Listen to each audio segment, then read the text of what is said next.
집에 있는 교회 묵상의 집. 오늘은 2023년 8월 3일 목요일 말씀과 함께 시작하는 하루입니다.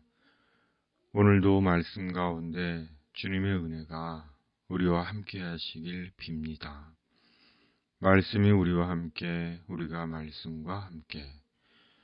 오늘 묵상 말씀은 예레미야 14장 1절에서 12절. 예수님, 저희는 주님이 필요합니다. 3절, 4절. 귀인들은 자기 서한들을 보내어 물을 얻으려 하였으나 그들이 우물에 갔어도 물을 얻지 못하여 빈 그릇으로 돌아오니 부끄럽고 근심하여 그들의 머리를 가리며 땅에 비가 없어 지면이 갈라지니 밭 가는 자가 부끄러워서 그의 머리를 가리는 도다. 아멘. 남유다에 극심한 가뭄이 들었습니다.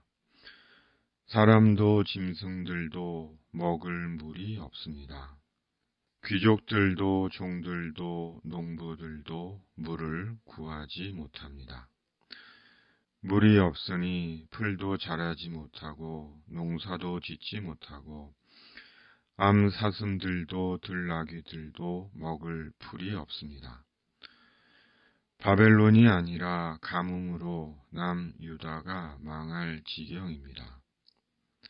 결국 바벨론이든 가뭄이든 죄는 그 대가를 피하지 못합니다. 물이 없으면 사람은 살지 못합니다. 사람만 아니라 짐승도 식물도 살지 못합니다. 귀족이어도 그 신분으로 물을 구하지 못한다면 그 신분과 지위가 무슨 의미가 있을까요? 돈이 있어도 그 돈으로 물을 구하지 못한다면 그 돈이 무슨 소용이 있을까요? 농부라도 물이 없으면 농부라는 것이 무슨 의미가 있을까요? 하늘에서 비가 내리는 것을 감사하고 구름이 뜨거운 햇볕을 가려주는 것을 감사하고 바람이 더위를 식혀주는 것을 감사하는 것. 신앙은 거기에서 시작되는 것인지도 모릅니다. 물이 없으면 사람은 살지 못합니다. 물뿐 아니라 음식이 없어도 살지 못하고 태양이 없어도 살지 못하고 공기가 없으면 바로 죽습니다. 또한 음악이 없고 친구가 없고 희망이 없으면 사람은 메마르고 외롭고 슬프고 절망스러운 인생을 삽니다. 궁극적으로 사람은 예수님이 없으면 살지 못합니다. 왜냐하면 예수님이 구원의 주님이시기 때문입니다. 우리가 영생하는 천국에 들어갈 수 있도록 해 주시는 주님이 예수님이시기 때문입니다. 인생의 의미와 희망과 소망을 부여해 주시는 주님이시기 때문입니다. 예수님은 사람의 궁극의 필요입니다. 권력으로 온갖 권세를 다 누리고 돈으로 온갖 사치와 향락을 다 누려도 예수님이 없다면 그것이 무슨 의미가 될까요?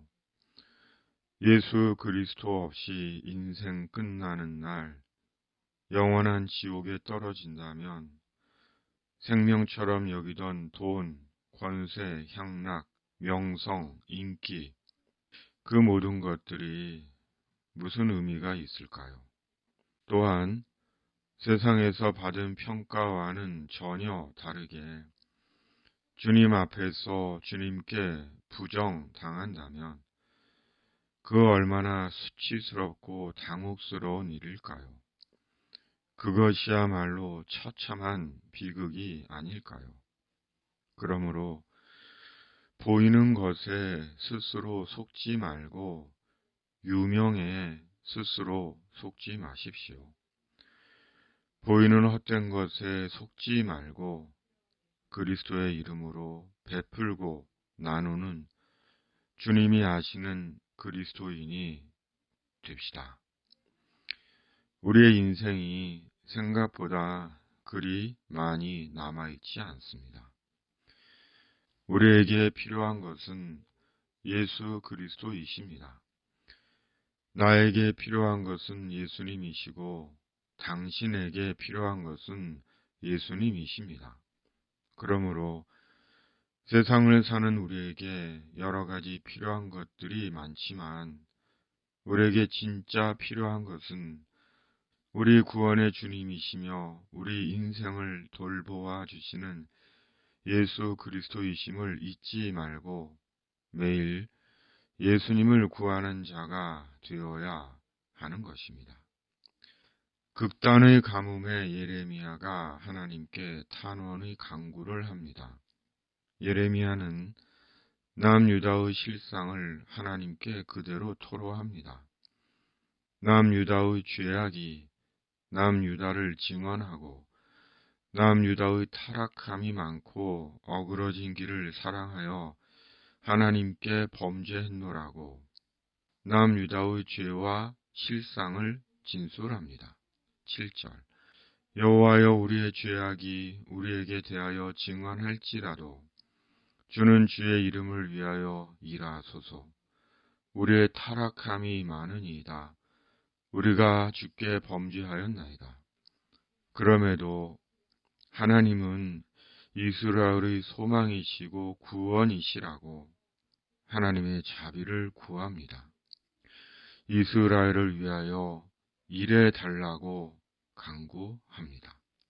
8절 이스라엘의 소망이시오 고난당한 때의 구원자이시오 어찌하여 이 땅에서 거류하는 자와 같이 하룻밤을 유숙하는 나그네 같이 하시나이까. 우리를 증언하는 것은 우리의 의가 아닙니다. 우리의 죄악입니다. 우리의 죄악이 우리를 증언합니다. 우리의 추하고 은밀한 죄악이 우리를 증언할 뿐입니다. 우리에게는 우리를 증언할 의가 1도 없습니다. 그러므로 스스로 의인인 채 하는 것은 스스로 자신을 속이는 짓이며 그리스도를 모르는 자입니다. 오직 우리가 우리의 의를 말할 수 있는 것은 예수님의 의가 우리를 증언해 주고 계시기 때문입니다. 그러므로 우리는 오직 우리를 의롭게 하신 그리스도의 의를 말할 뿐입니다. 그 하나님의 의, 구원의 의, 복음의 의, 은혜의 의만을 증언하는 것입니다. 예수님 안에서 측량할 수 없는 우리에 대한 하나님의 사랑과 은혜가 여기에 있는 것입니다. 예수 그리스도만이 우리의 구원이십니다. 가뭄 같은 인생을 살아가는 우리의 희망이십니다. 우리의 죄로 인해 우리의 기도를 듣지 않으시고 우리에게서 복을 거두시는 분노하시는 하나님이시지만 하나님의 본심은 예레미야가 3장 32, 33절 그가 비록 근심하게 하시나 그의 풍부한 인자하심에 따라 긍휼히 여기실 것임이라. 주께서 인생으로 고생하게 하시며 근심하게 하심은 본심이 아니시로다 입니다. 이 말씀을 묵상합니다. 오늘도 묵상의 집 가족들을 주님의 이름으로 축복합니다. 악이 활개치지 못하는 나라와 진리와 구원의 교회를 위해 기도합니다. 주님께서 속히 이루어 주시기를 바랍니다. 병으로 아픈 당신에게 주님의 치유가 임하기를 가족의 마음으로 묵상의 집이 기도합니다. 천국 복음 위에 응원의 손을 내미시는 겸손한 당신에게 오늘도 오병이어 이적의 역사가 있기를 기도합니다. 세상의 모든 민족에게 예수 구원의 복음이 전해지기를 기도합니다. 아멘. 주기도. 하늘에 계신 우리 아버지, 아버지의 이름을 거룩하게 하시며 아버지의 나라가 오게 하시며 아버지의 뜻이 하늘에서와 같이 땅에서도 이루어지게 하소서. 오늘 우리에게 일용할 양식을 주시고 우리가 우리에게 잘못한 사람을 용서하여 준 것 같이 우리 죄를 용서하여 주시고 우리를 시험에 빠지지 않게 하시고 악에서 구하소서. 나라와 권능과 영광이 영원히 아버지의 것입니다. 아멘.